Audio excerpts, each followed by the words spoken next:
Human ബൈറ്റും animal ബൈറ്റുമായിട്ടുള്ള വ്യത്യാസം ഒരു എലിപ്റ്റിക്കലാണ് അല്ലെ സർക്കുലർ ഫോമാണ് ഹ്യൂമൻസിൻ്റെ. അല്ലെങ്കിൽ ആനിമൽസിനെ യു ഷേപ്പ്ഡ് ഒരു പാരാബോളിക് ഷേപ്പ്ഡാണ്. ഫ്രണ്ട് ടീത്താണ്, എസ്പെഷ്യലി ഇൻസിസർ കനൈന്. ആനിമൽ ടീത്തിൽ ഫ്രണ്ടും ബാക്കും ഉണ്ടാവും.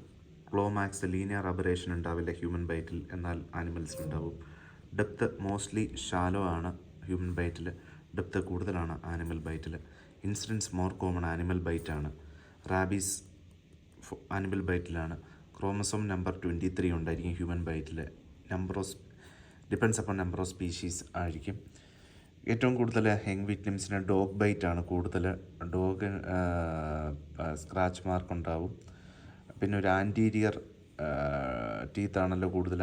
ആൻറ്റീരിയർ സ്ക്വയർ ഷേപ്ഡ് ആയിരിക്കും ഡോഗ് ബൈറ്റിൻ്റെ. പിന്നെ ക്യാറ്റ് ബൈറ്റ് സെക്കൻഡ് ഫീമെയിൽസിനാണ് കൂടുതൽ. സ്ക്രാച്ച് മാർക്ക്, പഞ്ച് മാർക്ക്, അത് ഈ ബോണിൻ്റെ അവിടെ നൈഫ് ഷേപ്പ്ഡ് ആയിരിക്കും. പിന്നെ റോഡൻ്റ് ഉണ്ട്, മങ്കീസ് ഉണ്ട്. Thank you.